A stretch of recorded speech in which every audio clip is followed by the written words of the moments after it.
A Christmas memory. Of all the nights I've flown across wintry skies, there is one Christmas I return to more than any other. It is not the grandest or the most spectacular. There were no fireworks in the heavens, no choirs of thousands singing in perfect harmony. No, this memory is quieter than that. It lives somewhere between the sound of a child's laugh and the crackle of a small fire. And whenever I feel the years grow heavy on my shoulders, I revisit it. The way you might open an old box and take out a faded photograph that somehow still glows. It began on a night when the snow barely fell at all. The sky was clear, the stars sharp and cold, and the world below seemed to be holding its breath.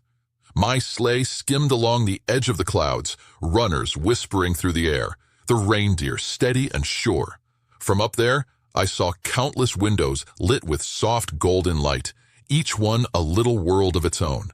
Trees glowed in corners, fires warmed hearths, and the music of laughter and carols floated up, faint but unmistakable. I remember thinking, as I often do, how strange and beautiful it is that on this one night, so many hearts turned in the same direction, toward hope, toward wonder, toward each other. And yet, even on Christmas, there are always homes where the light is dimmer, where the laughter is softer, where the joy has to work a little harder to find its way in. It was one of those houses that called to me that year. From the sky, it looked ordinary. A narrow little home on the end of a street, its roof dusted with frost, its chimney barely smoking. But something about the way the light flickered in the front window tugged at me. It was not the bright, busy movement of a crowded celebration. It was the steady, stubborn glow of someone who had decided that even a small light is worth keeping alive. I guided the sleigh lower, until the shapes of the rooftops sharpened and the voices from within houses grew clearer. At that little end house, the curtains were half drawn, and through the gap, I saw a tree that could barely be called a tree at all. It was small, thin, and a little lopsided, its branches holding only a few ornaments and a strand of lights that flickered uncertainly. But underneath it, spread carefully, like treasure, were a handful of wrapped parcels, each one neat, each one clearly prepared with great care. Inside sat a woman and a boy. The woman's hair was tied back, loose strands falling around a face that looked tired but kind. The boy lay on a blanket near the tree, thin shoulders wrapped in a sweater that had been mended more than once. A pair of crutches leaned against the wall beside him. He was tracing shapes in the air with his finger, following the blinking of the lights as if they were constellations only he could see. "Tell me again," he said softly, "about the Christmas when it snowed so hard the door wouldn't open." His mother smiled, the kind of smile that comes from deep inside, where sadness and gratitude live side by side. "I've told you that story so many times," she said. "I like how you tell it," he replied. "It makes me feel like I was there, even though I wasn't." She settled herself beside him, leaning back against the couch, her arm lightly touching his. "All right," she said. "One more time. I have my own memories of that year she was remembering, of storms so fierce they wrapped entire towns in white silence. But I listened as she described it in her own way. The way the snow had piled up overnight, how she had woken to the sound of absolute quiet and found the door snowed shut, how her parents had lit candles and cooked what little they had, and how they had spent the day telling stories and singing because they couldn't go anywhere else. "We didn't have many presents that year," she said, "but we had each other, and we had the feeling that we were safe in our little house, even with the storm howling outside. That feeling stayed with me longer than any toy ever did." The boy closed his eyes, letting the words build the picture in his mind. "I wish I had a Christmas like that," he said wistfully. "A big memory, something that feels important." "You're having one now," she answered quietly. Smoothing a hand over his hair, he opened his eyes and looked around the small room, the modest tree, the worn furniture, the faint hum of the heater. "This?" he asked, not rudely, just honestly curious. "Yes," she said, This. There was a pause. The boy's gaze drifted to the crutches by the wall, then back to the tree. It doesn't feel very special, he admitted. I can't run outside. I can't go to the big party at school. I can't help you carry things. I just sit here. She hesitated, and for a moment I saw her own pain flicker across her face like a shadow across the moon. She had been strong for a long time, through hospital visits, through long nights of worry, through the quiet terror of not knowing what the future would hold for her son. But strength does not mean she did not feel every ache. You know, she said slowly, when I think of that snowed-in Christmas, I don't remember what I couldn't do. I remember what we did anyway. We laughed. We told stories. We listened to the wind and were grateful for the roof. We made something warm out of what could have been a lonely day. He frowned a little, thinking it over. So, we can still make this Christmas important, even if it's not big? Especially then, she replied. Sometimes the memories that shape us most happen in the smallest rooms. Up above on the roof, I sat very still, listening. The wind nudged at my coat. The reindeer shifted, their bells timing softly. I know the power of big moments, the crowds downtown, the grand trees in public squares, the fireworks in certain cities that love spectacle. But I also know how often it is the quiet evenings, the soft voices, the simple gestures that stay with people for a lifetime. I decided then that this particular Christmas needed a little extra help. I went to work, as I always do. Down the chimney I went, as silently as snow falling on snow, my boots landing lightly in a small fireplace where the embers still glowed faintly. The room was dim, lit mostly by the little trembling lights on the tree.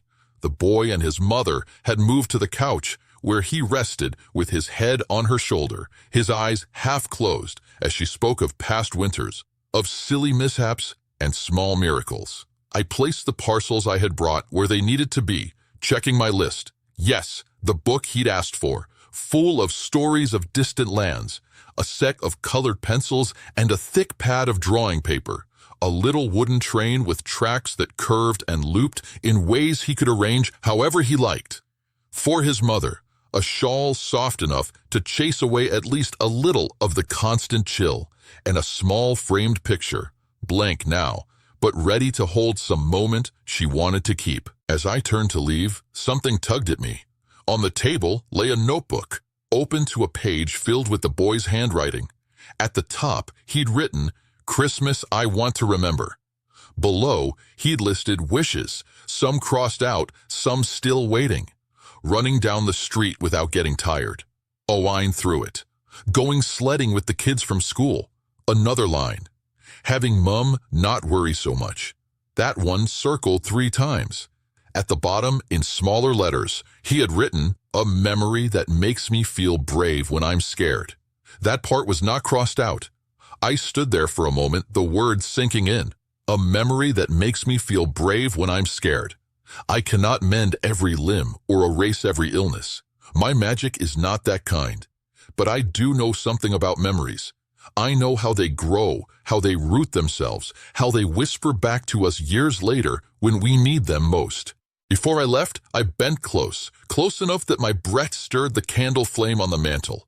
In a voice too soft for ears but not for hearts, I spoke. "Pay attention," I murmured. "This is your Christmas memory. It's being made right now." The boy stirred on the couch, opening his eyes. "Mum," he said. "Yes, love. Can we do something?" He looked around, thinking. "I can't go outside, but maybe we could draw our favorite Christmas memories, yours and mine, and put them in that frame. Then when I'm scared, I'll look at it and remember this night." She blinked, surprised, then smiled, and this time there was something new in it, something lighter. "I think that's a wonderful idea," she said. "Let's make a memory we can see." She fetched the empty frame from the small pile on the table. He gathered the colored pencils and the pad. They worked together at the coffee table, heads bent close, her hand steadying his when it trembled. She drew a little house with snow piled up to the windows, candlelight glowing inside. He drew himself and his mother on the couch, a tiny tree beside them, their hands almost touching.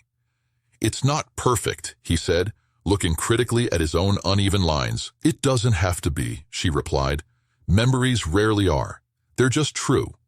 They finished the drawing, slid it into the frame, and propped it up beside the tree. For a while, they just looked at it. Then the boy said, "When I'm in the hospital again, will you bring this?" "Of course," she said. "And when you're scared, we'll remember how we were right here, together, making this. And we'll remember that we've made it through hard nights before." He nodded and leaned into her side again. "Then I think this is my big memory," he said softly. "Not because it's amazing, just because it's ours." They didn't know I was there watching, but that did not matter. The important thing was that they were there, watching each other, listening, choosing to turn an ordinary, difficult evening into something they could carry forward. Years passed, as they always do. The boy grew older. His path was not easy, but it was not without joy. There were better days and worse ones, long appointments and unexpected laughter, new friends and difficult goodbyes. In his room, wherever it was at the time, that small framed drawing always stood on a shelf or a bedside table, a lopsided tree, two figures on a couch, but tiny room glowing with quiet light. I saw him look at it many times on Christmas Eves after that, sometimes with tears, sometimes with a tired grin, sometimes with a kind of amazed gratitude that such a small night could continue to give him strength. That was the Christmas when I learned, he would think, that even when I can't go out into the world, I can still make something that matters in it. And his mother, her hair streaked with silver eventually, her face lined with years of both worry and laughter, kept that same memory close too. When she felt like she was failing, when the weight of caregiving felt too heavy, she would remember that night and think, "We made something out of almost nothing. We were enough." So when I talk about Christmas memories, that is one of the first that comes to mind.